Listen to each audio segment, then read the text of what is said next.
पाषाण काल को मुख्य रूप से 3 कालों में बांटा गया है। पहला है पूरा पाषाण काल, दूसरा है मध्य पाषाण काल और तीसरा है नवपाषाण काल। पाषाण काल में लोग घुमक्कड़ जीवन जीते थे और मुख्य रूप से शिकार व कंदमूल इकट्ठा करने पर निर्भर रहते थे। ठंड और बारिश से बचने के लिए वे गुफाओं में छिपते थे। औजारों का निर्माण मुख्य रूप से अपनी जीवित रहने, शिकार करने और भोजन की तलाश के लिए किया था। वो पत्थरों को आपस में रगड़कर आग जलाना सीख गए और अपने जीवन की बुनियादी जरूरतों को पूरा करने के लिए आग का इस्तेमाल शुरू किया। मध्य पाषाण काल को 2 युगों के बीच का बदलाव की कड़ी माना जाता है। इसमें जलवायु परिवर्तन, पशुपालन और बसने की प्रक्रिया शुरू हुई। नवपाषाण काल पाषाण काल का अंतिम चरण था। इस दौरान मनुष्य ने घुमक्कड़ जीवन छोड़कर खेती करना शुरू किया और अस्थायी बस्तियों में रहना शुरू किया। इसमें कृषि की शुरुआत हुई, पहिए का आविष्कार हुआ और इसे नया पाषाण काल युग भी कहा जाता है।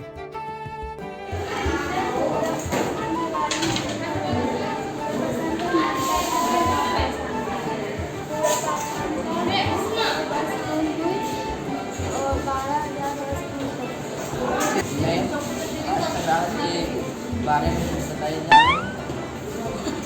खाद्य संग्रह पूरा पाषाण काल में हमें जंगलों से फल, जड़, कद, बीज आदि पदार्थों को खाने के लिए इकट्ठा करते, अतः हमें खाद्य संग्रह कहा गया। हम जहाँ रहते हुए के आसपास सारे फल, पौधों, जानवर खाकर समाप्त कर देते। मौसमी पेड़ पौधों, पानी व शिकार के खिलाफ हमें संबंधित मिला। छोटे छोटे समूह झुंड में रहते थे, इससे हमें जंगली जानवरों से सुरक्षा मिलती व शिकार करना आसान होता।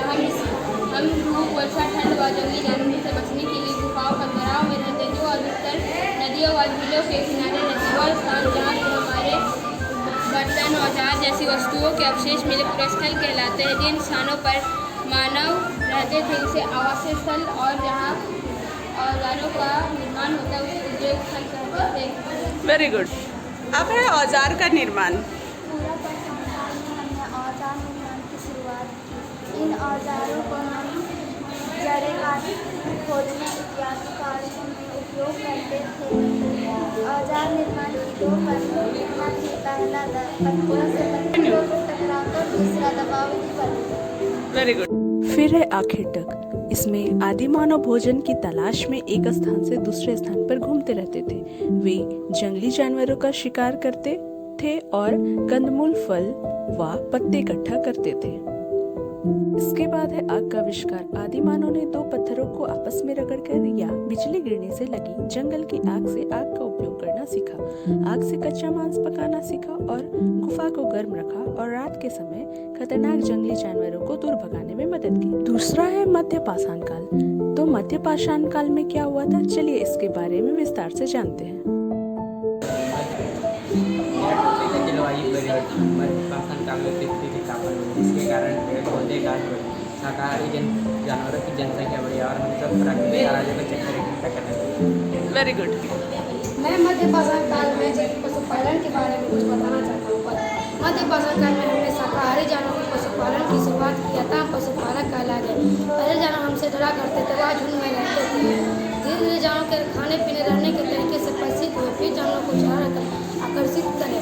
धीरे धीरे वे हम लोगों से परिचित होने लगे। सबसे पहले हमने जंगली कुत्तों को पालतू बनाया। मध्य पाषाण काल के बचने की प्रक्रिया के बारे में बताऊंगा। मध्य पाषाण काल में ही बचने की प्रक्रिया की शुरुआत हुई। अब जंतु जीवन को छोड़कर एक ही स्थान में रहने लगे। हम पौधों को उगाने लगे। वह